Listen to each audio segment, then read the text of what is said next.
Welcome back, everybody, to the Ones Ready podcast. I stole it from Peaches today. We have a guest on today, Travis Barrett, dynamichumanperformance.net guru, but more importantly, the person that turns zeros into heroes in the SERE pipeline. Travis, thanks for coming on with us. How are you? I'm good. Thanks for having me on, guys. Yeah, absolutely. So when we were talking to a SERE specialist, Courtney James, she dropped your name and she said, hey, I've got this guy that does essentially all the human performance training for the SERE pipeline, and he has a wealth of knowledge. Would you be willing to have him on? And first of all, we start with yes. But second of all, we started kind of digging into who you are and the accolades that you have. And we were really interested to talk to you. So, man, thanks for coming on. Kind of tell us about your background. So I got started with human performance back at Ball State University, studying under Coach Jason Roberson. Started with him back in 2007. Graduated Ball State 2010 with an undergrad in exercise science. And then decided to apply to graduate school. So went to graduate school, got my master's in applied sports science. Internships along the way with Coach Sean Wendell, who was with the Pacers for a long time. Then I interned with Coach Kevin Schultz, who was at University of Wisconsin Lacrosse, and now he's at UW-Madison as the director of Olympic sports. And then got into collegiate strength and conditioning as my first gig, and then that transitioned into the private sector. And then, 2017 rolled around, 2020 rolled around, and I got lucky and, got the position at Fairchild. So I've been there since 2020. Did you live in the area? Like, how were you connected to the Air Force Base? No, not at all. Nice. I was living in Lawrence, Kansas. So Rock Shot Jayhawk. Get it? Let's go. Oh man, it's a fucking cult there. It's 100%. Yeah. But yeah, it's good. Lawrence is an awesome town. Really smart scientist lives there named Dr. Andy Fry. So I was able to, get some insight from him, visit his lab a couple times, learn some things that him and his lab were doing. But anyway, I applied for a bunch of positions on usajobs.gov and just got lucky and was interviewed by his captain, Jimenez at the time. Now he's major, and he's the HPO director, I think, out at the RQS out in Moody, I believe. I think it's the 38th RQS. You're right. You crushed it. All right. There's so many numbers. Yeah, there are a lot of numbers. Exactly. Yeah, if you just say something that ends in an 8 or it starts with a 2, you're going to be good across about 90% of what we do. So it's like the 2 series are the 8s, 38, 48, 58, RIP 58, you go. But, it hurts. It still hurts. See you later. It's my alma mater. So did you have any real experience with the Air Force or with this type of training before you started applying, or was it all strength and conditioning, physiology, exercise science? Yeah. So, previous business that I co-owned was called Evolution Athletics, and it's still alive and kicking and crushing it in Lawrence, Kansas. And myself and my business partner, we were working with police academy cadets. So we'd done that for about 3 or 4 years, in addition to working with high school, professional, middle school kids. And anyway, that was the only prior experience I had. So when I got up here to Spokane, it was, I wanted to just observe and see how things rolled for a while. I didn't want to be one of those people who comes in and says like, hey, it needs to be this way, this way, this way. I don't believe that's how coaching works. I believe coaching is building relationships and then begin implementing yourself slowly, gradually over time and asking, what are you having trouble with? What are you having pain with? What can we work on? And that's really what I did. I mean, for the first, 2 to 3 months I was there, I didn't really say much other than just observe and get to know people. And then slowly over time, I helped one guy, and that led into somebody telling their buddy and somebody telling their friend and just going from there. But yeah. Well, you obviously, because you went to USA Jobs and you went to go apply for that job, but like, what was that draw for you? Why did you go, okay, I want to do the military, or I want to, be involved with the military? What was that? Because a lot of, and just the reason why I'm asking that is because you have like, there were prior strength coaches that we had at some of the 2 series, like 2-3. He was I think he coached at Oregon or something like that. And he was talking about like, hey, I'm amazed. I'm around all these amazing football players that are God-given talents and stuff like that. But it was a struggle to get them into the gym. because I would have to fight with them. And then I'd have to fight with the head coaches too, because they wouldn't allow me to make them back squat over 300 or something like that, because they were so worried about hurting the athletes. And a lot of them would just kind of, yeah, whatever, dude. I'm going to catch the ball. I'm going to be able to throw the ball. I'll be able to tackle. It's not a big deal. Whereas once he got to the unit, he couldn't keep us out of there. We were always in the gym. If we could spend all day in there, it was trying to force us to take recovery days. We had Chuck get shot.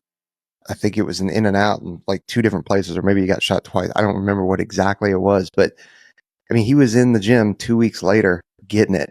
And Tyler's like, look, dude, you need to chill out, because like you got to recover, you got to heal, and you couldn't keep Chuck out of the gym. And that was kind of the trend for all of us. So that's what drew him. So I'm wondering what got you going. Yeah, it's one of those things where, even as an undergrad, I wanted to work with the best populace possible, but the thing with collegiate strength conditioning is that, it's not uncommon to work 12, 14, 16 hours a day. And then, you have no family life. So that wasn't a place I wanted to be. Number one. Number two, I was shocked when I started talking with folks that the number of injuries they have, especially military, the number of injuries they have and the amount of pain that they think is just, quote, normal. And they're just walking around with that. Right. And I'm like, dude, I met a guy like the first couple months I was there. I think he was 24 and he had already had a hip replacement.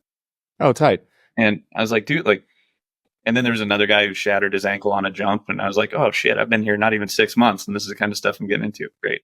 So honestly, it's like, I don't want to see people hurt and I don't want to see people miserable. And I think their lives can get better. But they just need to be provided with knowledge and know-how. And it's a double-edged sword of, like, on one hand, yes, you have the guys who just go, which is a great quality to have. I would rather have that than what your buddy at Oregon experienced, because basically that's like pulling back the reins a little bit and saying, I call it dread, don't redline every day of, I appreciate the quality and I appreciate where they're coming from, but they have to allow for some area of recovery. Versus, I'll probably somehow somebody will reach out and give me some hate mail for this, but oh, you better believe it. All right, here we go. So yeah, it's built in. We have a whole inbox for that. Sweet.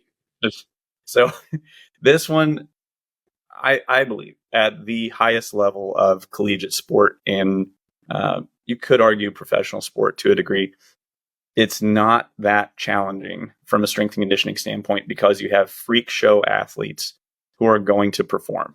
So it doesn't really matter too much what you do with them, because they can still go out and do their thing on the field. And I know there's people who are going to argue that, but I argue that the bigger challenge comes from D3 athletes or a high school athlete or a junior high athlete. If you're really good, you can develop a junior high and high school kid a lot, because they're more willing to do the things you ask them to do. They're not going to argue with you as much. And they understand the long-term big picture. So that's just my opinion on it. No, I mean, they're a clean slate, right? Yeah. Sorry, Aaron, go for it. Yeah, no, I was just going to, it's the difference between skill and talent. You have somebody that's so talented at the highest level, they're a top 1% athlete. Newsflash, that's not who we're bringing into the SERE pipeline. That's not who we're bringing into the Air Force. We have people that have a desire to do something, and they may not necessarily be physically talented, but you want to give them that skill. Skill is developed, famously said by Will Smith, by hours and hours and hours of beating on your craft. And that's where you're living your space. You're taking these folks that aren't necessarily athletic, especially people that are attracted to the SERE pipeline or the SERE career field, being a SERE specialist. Newsflash, they're not all physical freaks. They're people that have a desire that they want to serve first and foremost. They want to serve in the Air Force secondarily. And then as a tertiary, because that's really the level that they get to, they want to be an instructor and somebody that helps, get them there. So you have those mid-level or sometimes not athletic people at all. We make the joke all the time. You want to really see who's an athlete in an STE team room? Go ahead and put a ball in there, and then see who can dribble a basketball. Because all you gotta do is throw a football or throw a basketball in there. Yeah, see what happens. Because I'll tell you what, you're going to see a lot of people that are good at running in straight lines and doing pull-ups, and not a lot of people that can throw a ball.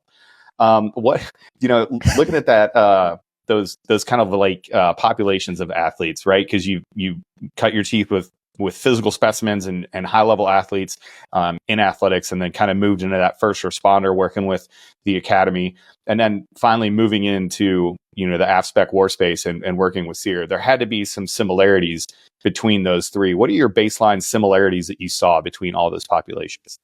Yeah, that's a good question. I mean, as far as the similarities go, yes, got him. I'd say the similarities amongst all of them is they do want to improve.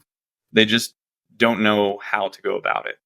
As far as like naming off, like it depends on the level, and I just do an intake with people, like very informal, like, hey, let's sit down. You tell me what you're doing right now. And then I look at the lowest hanging fruit, like what's the easiest thing to change right now that will yield some progress. So you take an elite athlete, like an NBA player, for example. You take an NBA player who is a genetic freak that, let's assume he already lifts and does the things he's supposed to do, but he eats like shit. Okay, great. Like that's not uncommon. Roy Hibbert was with the Pacers when I was there, and Roy would eat like, it was terrible. I can't remember all of it, but it was like fried foods from some local shithole of a restaurant. And you're like, dude, doesn't that make you so mad? You see this Ferrari and he's putting in just bullshit gas, and you like, I have to, if I don't eat perfect, first of all, my little tummy gets upset now because I'm older. If I don't eat perfectly, drink enough water, get enough sleep, I'm garbage the next day. And these guys will just eat like, I think it's James Harden that is notorious for just eating like all candy. Like the guy eats like Sour Patch Kids all the time, and he's a world-class athlete getting paid millions a year. And he's just like, or who was Chad Ochocinco didn't like to drink water. He was famously quoted like on the sideline one time. He's like, no, I don't like to drink water. It sloshes around in my stomach. And even his teammates were like, you don't drink water, bro? He's like, nah. Not for me. Yeah, it's frustrating because this is all I have. Genetic. I wasn't blessed. You know what I mean? And this is like, fuck you guys. This is all I got, man. This is me making the right decisions day in and day out. Right. So yeah, can you imagine the wrong decisions? I'd be spilling over. But yeah, man, I mean, I would start with that. Like the nutrition piece would be one where, hey, Roy, maybe eat a piece of fruit and drink a little bit of water and see if you don't feel better and recover better. But maybe you move on down the line. So that might be his performance metric that we need to look at increasing, right? With another populace, it might be, hey, you're wasting your time doing a bunch of curls and tricep press downs. Maybe a more productive use of your time would be chin-ups and push-ups. And then you'll still get big arms. You'll be fine. And then maybe another population, it might be, doing rehabilitation exercises, for example. It's not the most sexy thing in the world, but it's what you need.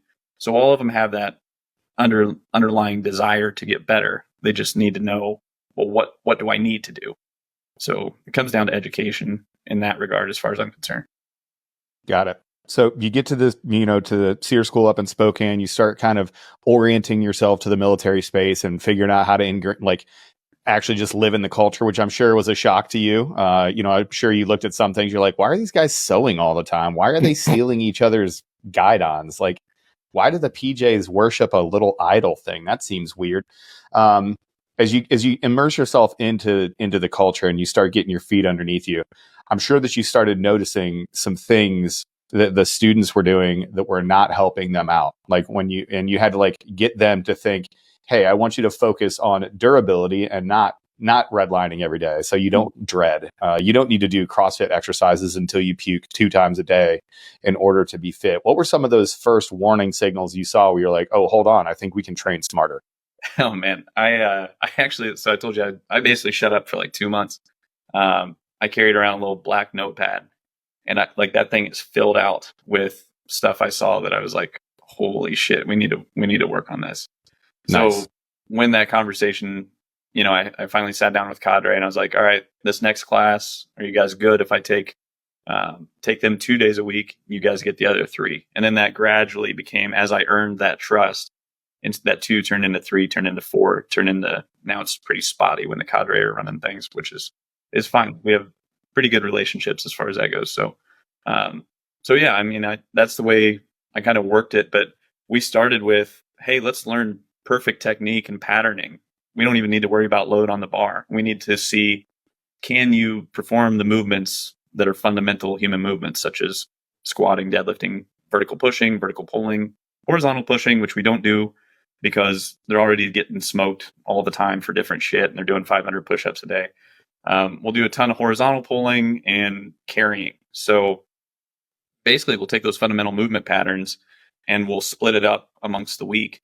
And as long as they do that, they're in a good place. And a ton of them have really, really weak posterior chains. I mean, that's been my experience regardless of, if it's TACP, CCT, STS, whatever, they all have weak posterior chains. So then you look at, well, why the hell is that going on?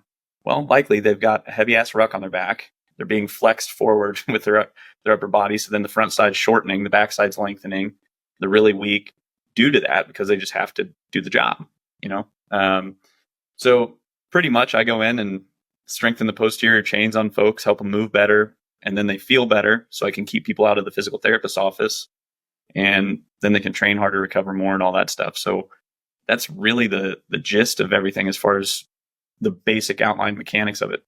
And that, so you're saying push, pull, hinge, squat, carry, and it's really not that hard? Yep, pretty much. So you would be amazed because people make the mistake. I think as Yuri Verkhoshansky said, tired, anybody can make someone tired. It's not the most challenging thing in the world to make somebody tired. But just because you're tired doesn't mean it was effective, right? Like if we're chasing a specific adaptation, I'll introduce the most fundamental stress model ever, which I'm sure you guys have seen, is from 1936 from Hans Selye, of you have a stressor, it causes an alarm, and then you go home and rest, and then that's the response, and you have an adaptation. Well, I'll draw this model up there for every class, every person I talk to of, basically if you stress appropriately and you rest, then you get better. It's crazy. And then but what the military does all the time is they go, well, if a little is good, more must be better, right? So that pushes them into negative adaptation because they never allow for adequate recovery.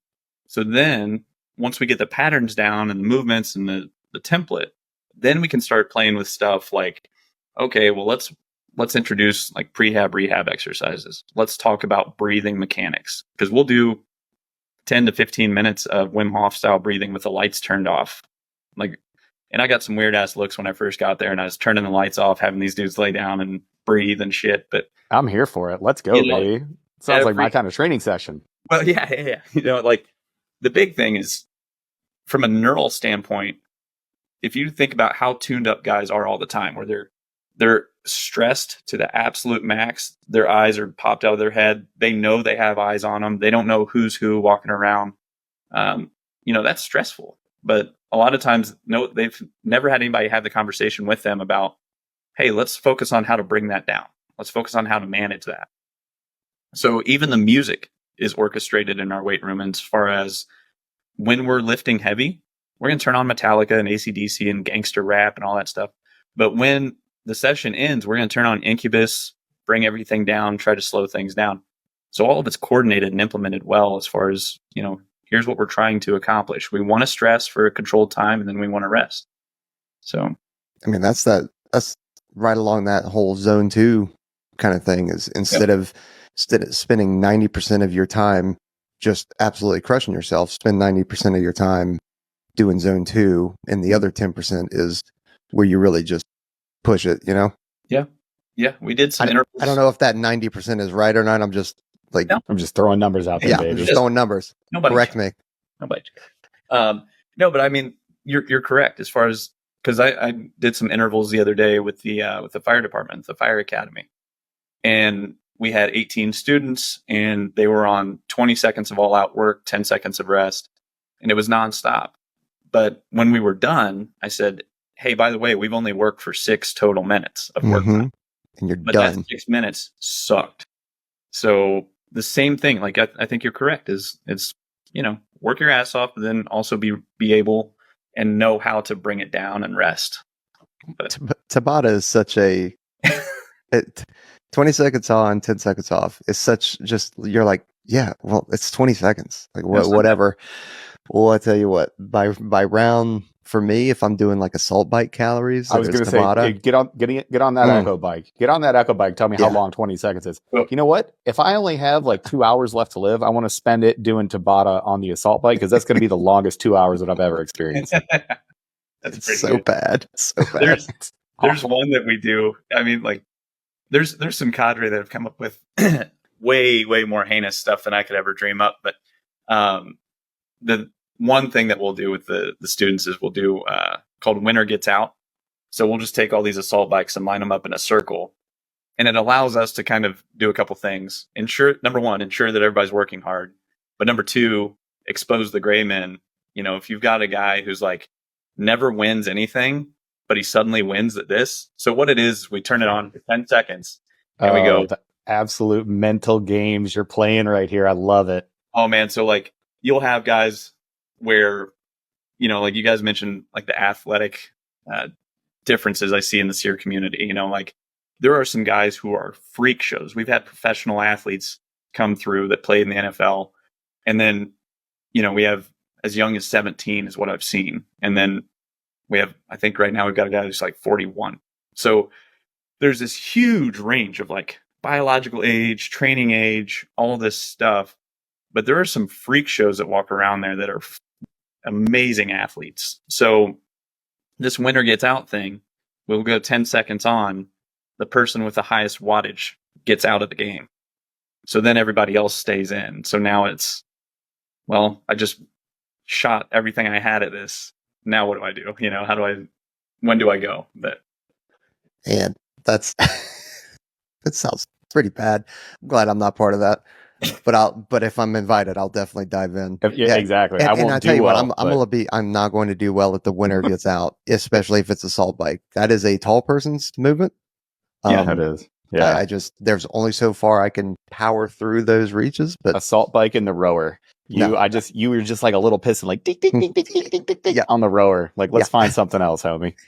Well, I feel bad for the guys on the you know, like the tall dudes on the cows. Like, when they're doing pull-ups and push-ups, the tall dudes are like, fuck this. And then I've got 3 inches to move. Those little levers just bam.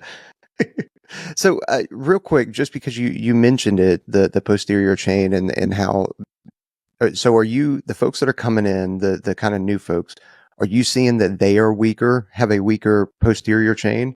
And if so, like what are some ways that they can help, you know, rectify that?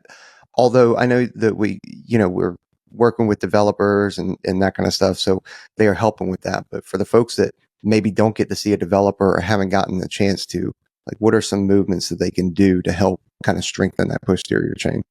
Yeah. So when I refer to posterior chain, essentially, if you cut your body in half, you have the front side, which is anterior, and the back side, which is posterior. So almost across the board, rather, somebody's just coming in. There are very few people I've seen who come in like very well developed. I mean, there's a handful that definitely know what the hell they're doing. They got lucky and had good coaches, good training and all that stuff, and they've been doing it for years. But for everybody else, the posterior chain that we focus on is, you know, number one, hip extension. So those are going to be things like RDLs, good mornings, deadlifts, sumo deadlifts, things like that. And then number two is going to be knee flexion. So that'll be things like seated leg curls with a band, prone leg curls. And then third tool that we have, and then we have two more actually. We have a reverse hyper. Everybody should be using a reverse hyper in some capacity. And then we have another great tool called an inverse curl, which is a Nordic curl, but it adds a range of motion, and it also allows you to quantify the weight that's on there that's assisting you. So those are the big ones that we work off of. We also, you know, have a Sornex leg curl machine, Sornex leg curl, where we do hip extension plus knee flexion at the same time. And then we'll do the same thing with valve slides. And then we'll use some glute ham raises. But I mean, those are our big heavy hitters. If we're doing those, guys are getting stronger, knees are feeling more stable, their backs actually feel better. A lot of people are freaked out to train their back, but it's just that they don't know how to, and they've been scared. Well, and if you do have a weaker back, it doesn't feel stable. Like you kind of feel that, and it can be a little bit touch and go, if you will. Well, speaking as a guy, anytime anybody says that on the internet, I immediately stop listening to what they say. Well, as a whatever. But as a dude with a serious back injury, it's the worst negative feedback cycle ever, right?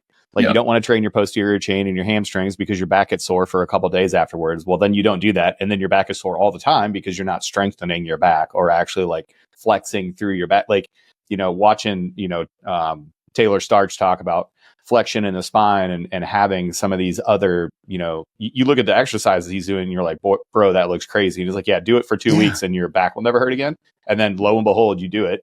And then my back doesn't hurt. And I'm like, oh, wow, I'm rolling better. I'm feeling better. I'm walking around better. It's almost like you guys are smart. Yeah. Like it's a lot of it is motion is lotion, like you have to move in order to facilitate blood flow and bring in, because if the area is warm, then you vasodilate, brings in more blood. Blood's the ultimate healer. But then I was bitching about this the other day as far as I hate when people create like scare tactics for people, because then they try to drive traffic to themselves saying, well, I am the smartest person ever. You can only come to me and figure this out. It's not that complex. It really is like, hey, every joint in your body flexes and extends. And it should be able to. Now, whether or not it's under load, whether or not you know how to brace is a whole different deal. But I think of, what about people that work over in Asia in a rice paddy, right? Like they're probably in some flexion of some kind. What about MMA fighters who, I don't know if you've ever watched an MMA fight where they're down and fully flexed. Oh yeah, then they pick a dude up and slam. And the list goes on and on and on of example after example. And then you look at, Eastern Bloc countries where they specifically train round back deadlifts. And they do it on elevation. And they're doing it with like 400 to 500 pounds. Well, and now everybody's doing Zercher squats, right? Like you see it all over. Everybody's like, all of a sudden, you see this hunched over back of holding this huge barbell. And, even 10 years ago, you would see that. And somebody on the internet would be like, oh, look at this idiot. He doesn't know look at this dude always flexing his back. This guy's only going to be okay for another 2 days. And now it's like, you see people like Zercher squatting 405. And people are like, oh yeah, look how healthy that guy is. Yeah, it is entirely like the scare tactics, and there's always the nerds behind the computer screens that have never touched a weight in their life. And it's like, dude, this guy. So we have a SERE guy the other day. I reposted the story. This guy deadlifted 700 pounds. All right. And then he solid pull. Yeah, he's all right. Decent. And then he deadlifted 730 pounds following that, but it wasn't like a clean 730. So, and then, by the way, there's another guy down at Special Warfare, Justin Clifford. That guy's a physical therapist. He competes in the Highland Games. I've watched him deadlift like, I don't know, he picks up like 1,000 pounds, like 500 or 600 pounds in each hand, something crazy. But there's these monsters walking around that you're like, there's somebody sitting behind the screen. They're like, actually, you were like not in perfect position. It's like, no shit. I know that. But I'm pulling 1,000 pounds off the ground right now. And you look at these guys, and it's not like they're doing it every day. And here's the kicker: is that's not what they started with. Like they started with an empty bar, and then over time, just progressive overload. The father of all strength and conditioning is progressive overload. Yeah, so I get a kick out of it, man. I see these people that are like same thing. Like, well, that guy's going to be dead in a couple days. Like we're not fragile. We're not fragile human beings. Like we act like we're not. Those same weightlifting specialists, they've been, let's see, pandemic specialists and foreign war specialists, and now they're specialists on the Middle East, and then they were specialists in between on, geopolitical interactions. We got a lot of specialists out there. We attract a lot of them. They were probably briefing you guys at one point, Yeah. Oh yeah, no, we have definitely gotten some DMs where people have told us how wrong we were about things that are specifically in our lane, which was nice. I always appreciate that feedback. Well, I don't want to skim past it because you had mentioned age earlier, and you had somebody who's 41 going through there right now. So it's kind of a two-pronged question. Is one would like, what would be some advice for some of the older folks that are training coming in, and then the other one is like, versus the young versus old? Like, how are you training them differently than you do, older folks? Yeah, it might be a little more volume for the younger guys because they don't have the repetitions or the time in yet. And then for the older guys, it might be a little less volume, but we're gonna push those few sets pretty hard. But overall, you're not going to do as much as the younger guys, and the older guys might need more soft tissue work. They might need to do extra, body tempering or foam rolling or Normatex or whatever other toys you guys have seen before. I mean, we have them up there. So they might need to pop in with a physical therapist a little more frequently in order to stay healthy. Basically, I guess to answer your question in short would just be that they have to be a little more proactive and they have to actually pay attention to their nutrition a little bit more, their sleep.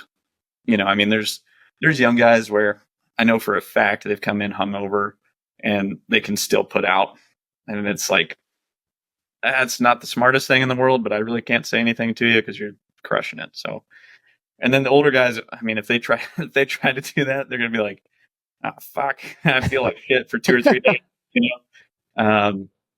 But yeah, I think that's kind of the biggest thing is just being more not cautious, but being more careful with volume. And then when you do have those meaningful sets, you're pushing those sets heavy and you're not backing off. You're just limiting the overall volume. Sure. Now, see how quick that answer was? Travis, you'd be shocked how many times. I mean, I don't know, 5 times a week we get the question, hey, I'm 27, I'm 31, I'm 35, I'm 38. Am I too old? What should I do? It's not that hard, y'all. Mm-hmm. Travis just told you. So I'd like to say stop asking. Peaches and I know you're not going to stop asking. So we're just going to go on with life. So I want to hit some SERE specific stuff. What's up? I was just going to say, like, everybody wants like a straight, perfect answer all the time. Like, dude, just keep a log and like, just as you write down, like, hey, this was a little too much, a little too easy, and then adjust. It's trial by fire. But yeah, sorry, I didn't mean to cut you off there. But no, that's exactly the reason we have you there is to get me to stop talking because I'm the least favorite person on this podcast. I want to talk some SERE specific stuff. So we have a bunch of prospective SERE candidates that are out there.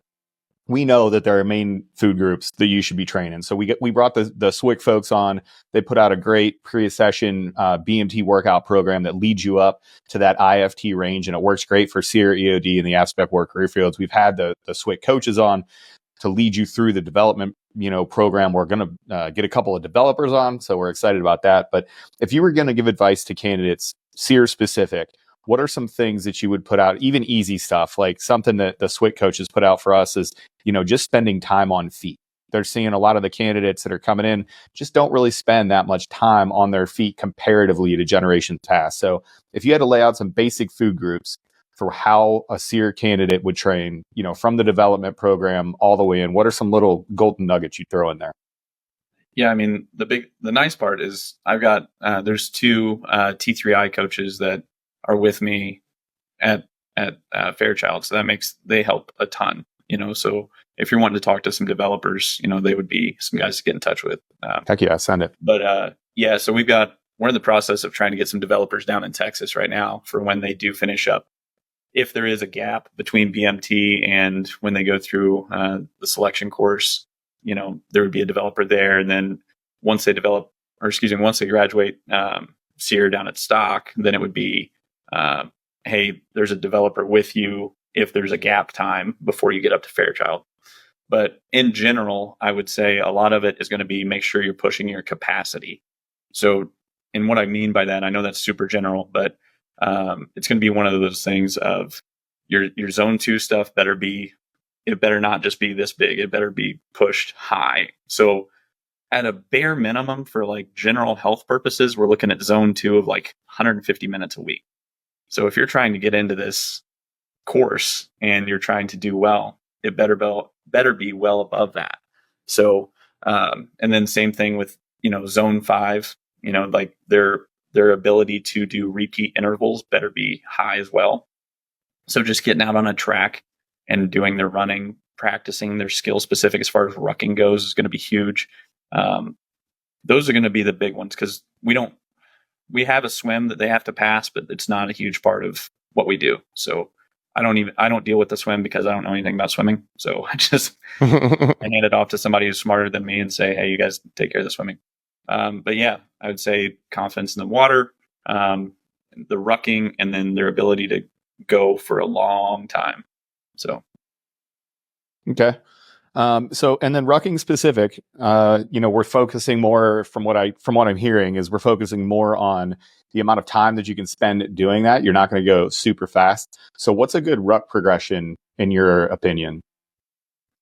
that is a great question for the developers. So I don't want to be one of those people who pretends to know what the hell I'm talking about there and give you wrong information. But what I've noticed is, our guys work with a ruck that is, I think the heaviest might be around 70 pounds. So even that might be pushing it. So as far as the progression of that, I mean, it would be something just logical to me where you'd say, hey, go out for 30 minutes empty and go up and down a hill. All right, great. You do that for 30 minutes. Now add 10% of your body weight to a rucksack. And then just continuing to consistently do that over time. Because I will tell you the place where a lot of folks end up in trouble is they try to they try to cram everything in, and there's nothing you can do to accelerate physiology. So if you're trying to like cram for a test and you're like, no, I'll be fine. I'll just consolidate all this stuff that's supposed to take 6 months into 3 weeks. Then you're going to end up with like stress fractures and your feet are going to be a disaster. And then you're going to get rolled back, and once for sure. But that would be the biggest thing, is just allow adequate time for the progression and the development of that. I resent that. You're attacking me. Are you triggered right now? I'm not training right now. Well, I mean, I'm always training, but yeah, there's definitely okay, well, what's my timeline here? Yeah. When do I know kid need to start? And that's part of it, right? And I know the T3I developers are the experts on that kind of stuff, but I've had a ruck on once or twice in my life, and I think that's good. And I kind of equate it to the zone 2. If you go out there and you crush yourself with a 100-pound ruck or a 70-pound ruck right off the bat, and you just keep doing it, you're just going to crush yourself. Mm-hmm. So yeah, absolutely. Walking up some hills, I would probably stay at 45 pounds, no more than that, except for maybe once or twice before going to the pipeline. Then I'd go up to 65 pounds, but I would not go above 45 pounds. And, say I have 3 months, say I have 6 months. Well, then that depends on how many times a month I go out for a ruck. But I'm not going out and crushing myself. It's just like going out for a run. It equates, I think, to the zone 2. Because if I expend all my stuff, all my, whatever inside my body that's getting me going, and then I end up being sore for 2 days, 3 days afterwards, those are days that I'm probably not training as effectively as I could be. So don't just freaking go blow your wad like right off the bat. You know what I mean? Yep. I think that's very well said, because that's a conversation I have with guys all the time in terms of intensity. Is if you go so hard today that you're fucked for the rest of the week, now we're removing training sessions, and those are, if we're 1% or 1 degree off course, going from that book, The Compound Effect, where he talks about flying from LA to Maine. If we're 1 degree off course, you're not going to notice until the last 500 miles, and then you're going to be way off. So the same thing with training sessions. With those training sessions, if you miss 1 or 2, due to just life, that's okay. That's not a big deal. But if you're missing 2, 3, 4 consistently, now that's not going to show up till later, and you're way off. And you have to allow time for the body to adapt, because it's not as simple as just the muscle. The muscle adapts relatively quickly, but then the ligament, the tendon, the bone, the neural development, all that stuff takes a while for that architecture to get laid down. And I made the mistake personally of agreeing to go out on a ruck with these guys. And I think it was like, I had like 15-ish pounds in, and I wore some boots that didn't fit very well. And I went like 9 miles. And I've tale old as time. Good job, bud. How'd that feel? I had ever done prior to that was like 2 miles. Right? Good. Fuck that I was so sore. Like, right. My knees hurt, my shins hurt. Was it flat, or was it? Oh God, hill? Yeah, of course not. So I mean, now it's not even like going out on a controlled environment where it's a track or a road. Right. Like, yeah, you definitely set yourself up for success there. Yeah. Good job, idiot. Yeah, I know. But yeah, go ahead.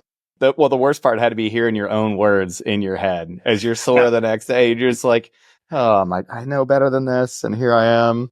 It's like, this is like the third time I've made the mistake of agreeing to go do something with these guys. Like, once I went out snowshoeing with them, and I was snowshoeing, and again, like, very little weight in my bag, and I just told the dude who was with me, he was being so nice. He's like, no, I'll hang with you. I'm like, dude, I can tell you're miserable. Just fucking go. I'll scream and shout if I get stuck.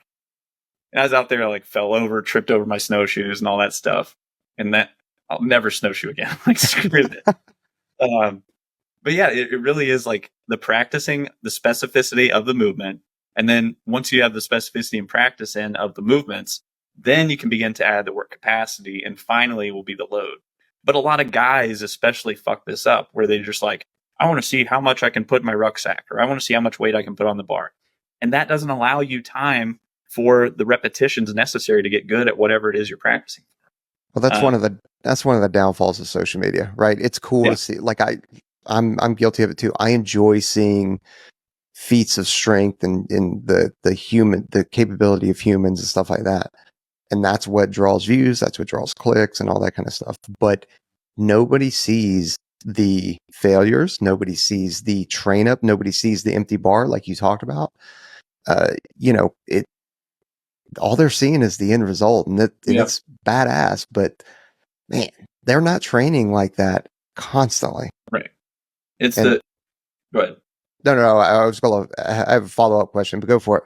But yeah, it's the overnight success stuff that everybody believes is happening. And it's not. Like, even the guy I mentioned earlier who deadlifted 700 pounds last week, him and I were having lunch together last week, and he was telling me about, as a kid, his dad was a tree trimmer and landscaper. So he would help his dad carry around these big rounds, big wood rounds after his dad cut them down. He was doing that at 10, 12, 14, 16, 18 years old. And it was that stuff that nobody saw. That's the work capacity stuff. The guy's spinal erectors are freaking massive. Like, he's a large human being to begin with. And he runs a 6-minute mile. Disgusting. I hate him. And he's a good person. And it's like, what a terrible. Oh, he's a nice guy too. Yeah, I hate him. Like, this Thanos level villain. I've had it with this guy. Like, is there anything you're not good at? Like, this is annoying. Right. Typical Mark Bedell. Typical. That's exactly who I had in my head too, is Mark. But yeah, what was your question before I went off? And this is really for my own clarification, is when you started talking about extending your zone 2, do you mean actual in terms of movements? Okay, do zone 2 movements in terms of, whether it's running, swimming, Stairmaster, whatever, or do you mean like actual minutes, instead of doing just 60 minutes of zone 2, you expand to 120, 300 minutes and that kind of stuff? Yeah, it's a good question. So there's basically what the guy, as far as conditioning is concerned, that I would refer everybody to, is a guy named Joel Jameson. And I haven't met him yet, but he's in Washington somewhere. But anyway, he has a phenomenal book diving into the different methods and types of conditioning available. So a lot of people get so caught up in thinking that they have to do a specific modality for conditioning. Well, in reality, the heart and lungs don't know the difference. They just know, hey, I need to work harder in order to meet the requirement. So it doesn't matter. And in fact, I would argue that you're probably making yourself worse if you're doing the exact same modality over time, because the body becomes more efficient. So then if the body's becoming more efficient, it doesn't have to use as many motor units to accomplish the task. So I think mixing it up as much as you possibly can while still staying within that zone is good. Now, you obviously have to use some sense here and say, like, well, if I'm doing non-weight bearing exercise such as swimming, that has a trade-off and some implications associated with that, such as I'm not having my bone impact. But if you're a guy who like has years of like, hey, I've done plenty of impactful stuff, my bones are fine, cool, you're good in the pool or whatever. But somebody who like has never weight trained before or never done impactful things, they would need to make sure to do some impactful things so that their bone receives benefit. But yeah, I think doing the widest variety of exercises possible makes you a better overall athlete.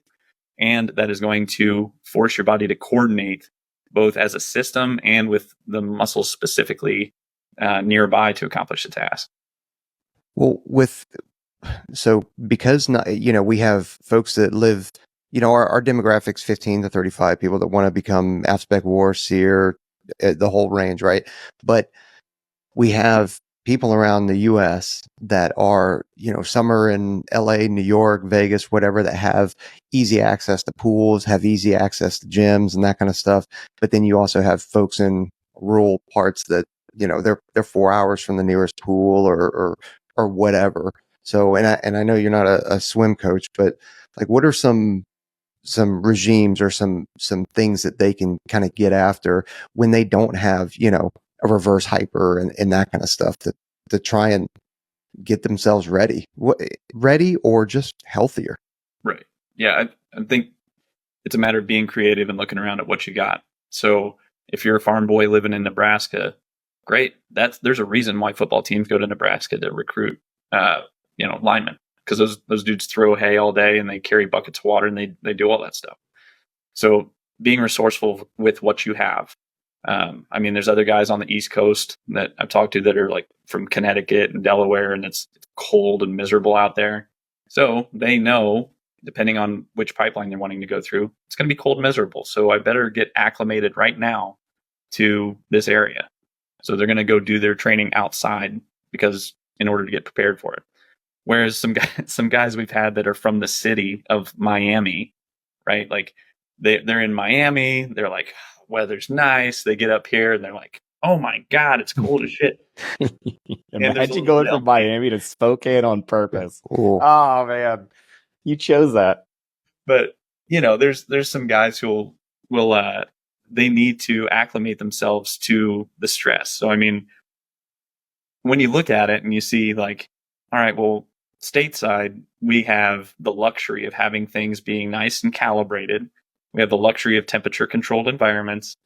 Whereas you look at every other aspect of the world, every other part of the world where they don't have that. They don't have temperature controlled stuff. They don't have things that are nicely calibrated.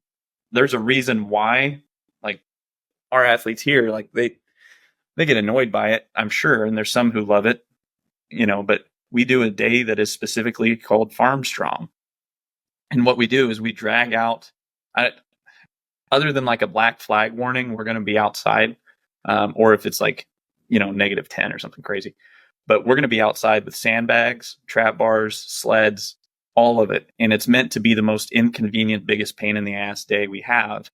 And it's relatively heavy because they're going to have to, hey, you got to take this Pelican box a mile out before you can actually set up camp.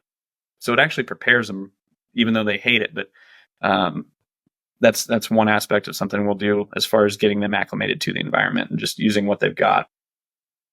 Nice. I want to switch gears for a little bit and talk about injury prevention. That's one of the biggest things. We kind of hit on it before where, if you're redlining every day and you're missing the next 2 days, or, if you have a tweak or whatever, what is your advice for injury prevention? Is it building stuff into the workout, like a warm up or a cool down? Is it a specific regen strategy that you have? How do you prevent injury? And, follow on kind of like secondary question, how important is it for you to actually build durability into the program?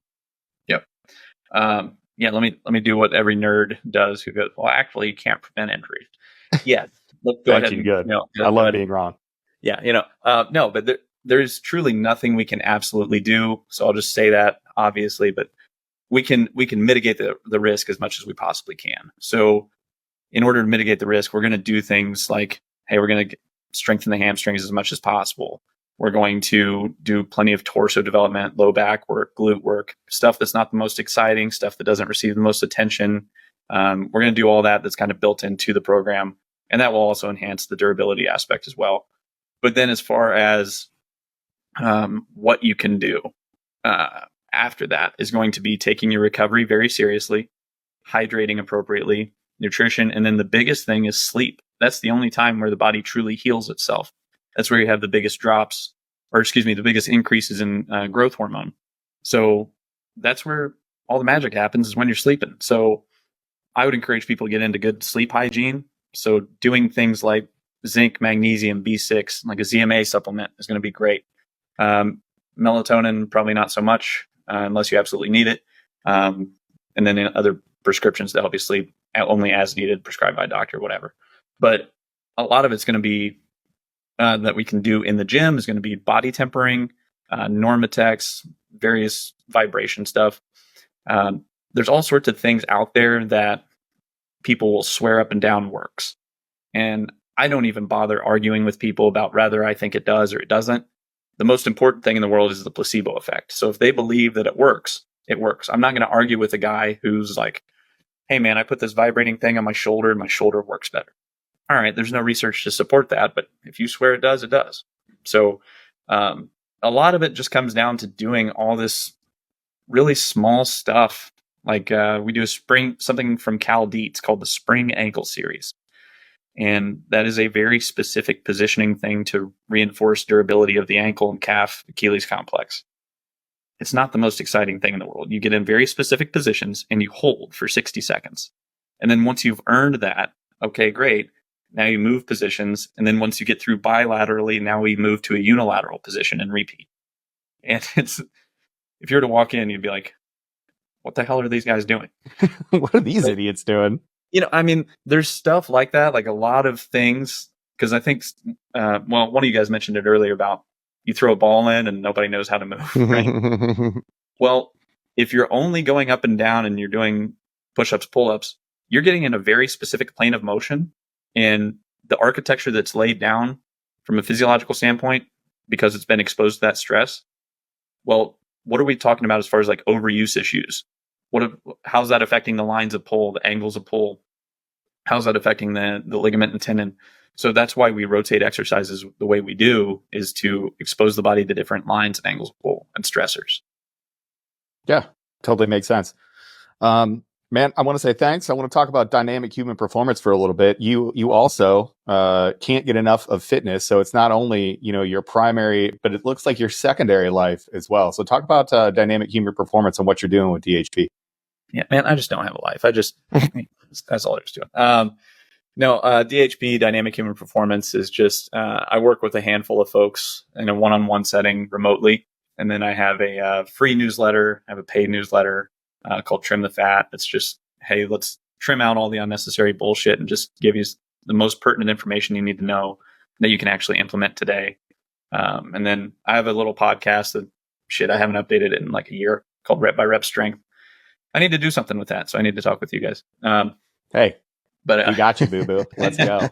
Finally in an area, like, we're not very fit, but I'll tell you what, we know how to podcast. Sort of. But yeah, so DHP, we have the one-on-one coaching paid newsletter, and then I work with the local fire department, trying to get in with more fire departments, police stations, and just simply start by educating and then see where we go from there.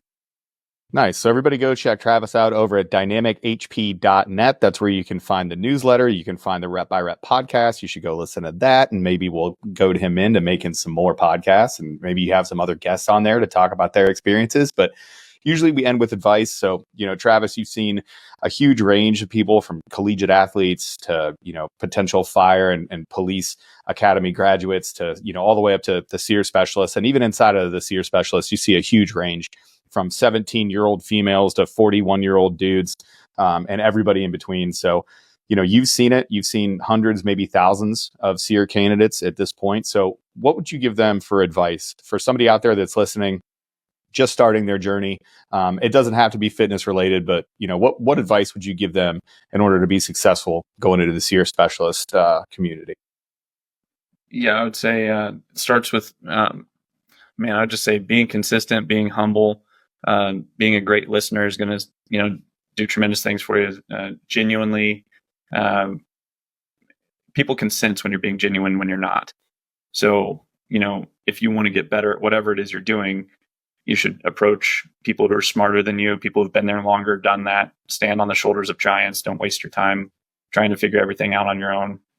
Reach out to people, ask for help, leave your pride at the door, all that stuff that I'm sure everybody's heard. But the matter of implementing it is challenging for some folks. But, that's the biggest pieces I've got that are non-fitness related. I think that'll just help as far as general life skills, Yeah, outstanding. Travis, thanks for coming on. Everybody go check Travis out everywhere where he is. Go ahead and check out dynamichp.net to find out what he's doing in his off time, which is not his off time because he's out there doing the fitness thing full time. We want to say thanks everybody for listening. Go check us out at onesready.com. Follow us anywhere that we are. Hit us with a DM if you got questions. And just caress that subscribe button. Maybe leave a little comment for the algorithm. You know the algorithm likes to eat, so just give it a little hey, how you doing? Even need comments. They're acceptable. Let us know. I'm totally good with it. But Travis, thanks for coming on, man. We really appreciate it. Thank you guys. I appreciate your time. All righty. Everybody else out there, train hard. See you next time.